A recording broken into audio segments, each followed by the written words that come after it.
नमस्कार दोस्तों, मैं अंकुर उपाध्याय स्वागत करता हूं आप सभी का आपके अपने YouTube channel share market analysis में।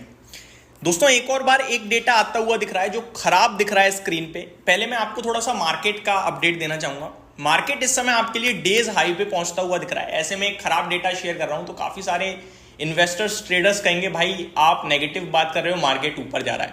तो पहले मैं आपको बताना चाहूंगा इस पॉजिटिविटी को। कल रात लास्ट वीडियो जो मेरी लेट नाइट आती है उसी में मैंने आप सभी के साथ डिस्कस किया था कि मार्केट एक बाउंस बैक के लिए अटेम्प्ट कर सकता है 1 से 2 ट्रेडिंग सेशंस में। रीजन भी, आप वन साइडेड 1000 पॉइंट्स ऊपर से नीचे आए हो और जब आप इतनी शार्पली नीचे जाते हो तो कहीं ना कहीं 300 से 400 पॉइंट का एक बाउंस बैक बनता है, जिसके लिए मैंने जो लेवल शेयर करे थे आप सभी के साथ वो अराउंड 25,600 650 तक मार्केट बाउंस बैक कर सकता है। इसीलिए कल की वीडियो में एक स्ट्रेटजी भी शेयर करी थी मैंने, जहां मैंने आपसे कहा था कि 24,900 एज अ सपोर्ट वर्क करेगा हमारे लिए। अराउंड 25,000 के लेवल्स के आसपास हम एक बाइंग अपॉर्चुनिटी तलाश सकते हैं।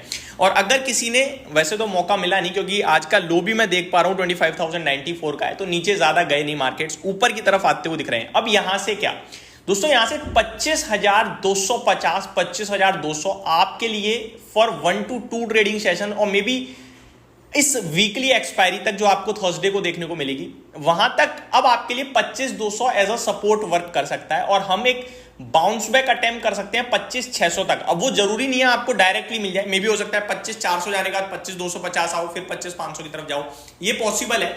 आपको डायरेक्शन समझ में आनी चाहिए मार्केट की। तो डायरेक्शन क्या बन रही है? डायरेक्शन बन रही है एक बाउंस बैक की, बट धीरे धीरे हो सकता है, वन साइडेड हो सकता है, जैसे भी होगा वो होगा। लेकिन इतना समझ लो ये कोई फ्रेश बाइंग नहीं है, ये बाउंस बैक है, ओनली बाउंस, उछाल है। वो मैं हर बार एक एग्जांपल यूज करता हूं कि ऊपर से बॉल फेंको तो टप्पा खा के उछलेगी ना, एग्जैक्टली वही है। ये ऊपर से काफी तेज गिरा 1000 पॉइंट, अभी 40% समथिंग ये रिकवरी मार सकता है, बाउंस बैक मार सकता है एंड देन वापस ये नीचे की तरफ आएगा। ओवरऑल मार्केट के लिहाज से देखा जाए दोस्तों तो आपके लिए डेटा शेयर करता हूं। पहले जो डेटा मैं आपके साथ शेयर करने आया हूं इस वीडियो में, और उसके अलावा भी चीजें नेगेटिव ही डेवलप हो रही हैं। ये मैंने 1 से 2 ट्रेडिंग सेशंस की बात करी। अब जो यहां से मैं आप सभी के साथ डेटा ड्रिवन चीजें शेयर कर रहा हूं वो पोजिशनल बेसिस पे है फॉर अराउंड 1 to 2 months और more than 2 weeks, 1 to 2 weeks और अराउंड मोर देन 2 weeks के हिसाब से अगर हम चेक करें तो सबसे पहले मैं आपको डेटा बताना चाहूंगा दोस्तों। डेटा आता हुआ दिख रहा है पीएमआई सर्विसेज का एंड आपका मैन्युफैक्चरिंग का। तो मैं हमेशा कहता हूं ये जो डेटा है ना, ये 50 के ऊपर पॉजिटिव होता है, बट इंडिया एक जो ग्रोथ इकोनॉमी है, एक ग्रोइंग इकोनॉमी है, हम लोग 60 के पार कहीं ना कहीं डेटा हर बार पेश कर रहे थे। लेकिन अभी ये डेटा दूसरी बार कंसेक्यूटिव सेकंड टाइम घटते हुए दिख रहा है दोस्तों। प्रीवियसली जब मैंने आप सभी के साथ शेयर किया था तो काफी बढ़िया रिस्पॉन्स मिला था आप सभी की तरफ से, और उस समय भी मैंने एक ही चीज बोली थी कि डेटा खराब आ रहा है, जो कि अच्छे संकेत नहीं है। अब देखिए, इंडिया HSBC सर्विसेज PMI देखें हम, परचेसिंग मैन्युफैक्चरिंग इंडेक्स की बात करूं अगर मैं, तो यहां पे 58.9 से घटकर 57.7 पे आता हुआ दिख रहा है। तो ये खराब है दोस्तों मेरी नजरों में। ऑलमोस्ट 1.2 का डिप देखने को मिल रहा है आपको। अगर मैं कंपोजाइट देखूं यानी कि mix of manufacturing and services का, तो 59.3 से 58.3 पे आया, तो ये भी खराब है। तो दोनों डेटा खराब होते हुए दिख रहे हैं आप सभी को। अब दूसरी बात, दूसरा बड़ा ट्रिगर हमारे भारतीय बाजार के लिए नीचे जाने का क्या है? देखो, FIIs की सेलिंग है। क्या है? FIIs की सेलिंग, वो आप सभी को क्लियरली डेटा में दिख रही है और बहुत हैवी बेच रहे हैं, छोटा मोटा नहीं। 15 हजार करोड़, वो तो DIIs के पास पैसा पहले से पड़ा है म्यूचुअल फंड्स का, वो लगा रहे हैं। अदरवाइज SIP में भी बहुत सारे लोगों ने रिडम्पशन मारा है, मेरे को अच्छे से पता है, मैं मार्केट में बैठा हूं, मैं SIP देखता हूं, सब कुछ देखता हूं। बहुत सारे इन्वेस्टर्स ने SIP में रिडम्पशन मारा है, वो मार्केट को नहीं झेल पा रहे हैं, दर्द हो रहा है, पोर्टफोलियो नीचे जा रही है तो रिडम्पशन मार रहे हैं, SIP रोक रहे हैं। ये सारी चीज लीड करेंगी आगे चलकर। अभी तो म्यूचुअल फंड्स के पास, DIIs के पास ऑलरेडी बहुत बड़े सरप्लस में बैठे हुए हैं कैश में। आपने कितनी बार सुना होगा बड़े बड़े बिजनेस चैनल्स पे कि जो म्यूचुअल फंड्स है ना, वो हाईएस्ट एवर कैश में बैठे हुए हैं, क्योंकि वो मार्केट को कह रहे हैं महंगा हो गया, वो डिप तलाश रहे हैं। अब जब डिप आ रही है तो फिर वो खरीद रहे हैं, और वो इसीलिए ले रहे हैं क्योंकि उनके पास कैश पड़ा है। ज्यादा कैश भी नहीं रख सकते आप अपने पास। तो ये सारी चीजें इस समय मार्केट में, क्योंकि DIIs के पास पैसा है और वो लगा रहे हैं। हालांकि SIP का रिकॉर्ड इस तरह आप हर बार देखते हैं कि मंथली SIP बुक हर बार बढ़ जाती है, वो एक अच्छी बात है।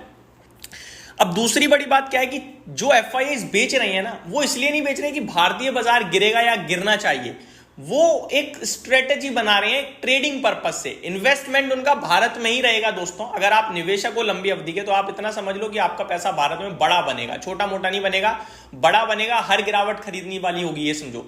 लेकिन अभी अगर वो शॉर्ट टर्म ट्रेडिंग की बात करें, देखो हम और आपको स्विच करने में पैसा लगता है टाइम, लेकिन ये लोग क्या तुरंत कर देते हैं। अब इन्हें दिख रहा है चाइना में इन्हें दिख रहा है स्टिमुलस, जो कि उम्मीद से ज्यादा आया। सरकार जो है चाइना की, उन्होंने स्टिमुलस आर्थिक पैकेज अनाउंस करा जो कि अनुमान से ज्यादा था, जिसकी वजह से चाइना के मार्केट्स में रॉकेट की रफ्तार से तेजी आ रही है। एक महीने में लगभग 20% चाइना का मार्केट भागा है, 6% सिंगल डे में इंडेक्स भाग रहा है, और आज फिर से 2% की चाइना इंडेक्स में तेजी आपको देखने को मिल रही है। तो ये दर्शा रहा है कि चाइना बहुत तेज रफ्तार से भाग रहा है दोस्तों, और इसीलिए FIIs का शॉर्ट टर्म में भारत के बाजार से पैसा निकाल के चाइना में डालने का मन हो रहा है, क्योंकि पैसा बन रहा है वहां। लगभग 30% जो चाइना की इकोनॉमी है वो रियल एस्टेट है, और अराउंड 70% ऑफ इन्वेस्टमेंट जो लोगों का है वो रियल एस्टेट में जाता है। तो रियल एस्टेट के लिए बड़ा, मतलब पूरे देश के लिए आर्थिक पैकेज जो है वो अपने आप में बड़ी बात है, और चाइना रिएक्ट भी कर रहा है इस पर पॉजिटिवली। तो ये सारी चीजें जो है FIIs को मजबूर कर रही हैं भारत में बिकवाली करवाने की और चाइना में निवेश करने के लिए। ये सारी चीजें जिसकी वजह से भारतीय बाजार थोड़ा प्रेशर में दिखेगा आपको, और चाइना के मार्केट्स में जैसे ही हल्का सा प्रॉफिट बुकिंग का आसार आएंगे, वैसे ही आप कहीं ना कहीं वापस से भारत में पैसा आते हुए दिखोगे। ये सारी की सारी चीजें इस समय चल रही हैं मार्केट में, जो मैंने आप सभी के साथ शेयर करी। Thank you so much for watching this video. Have a great day guys.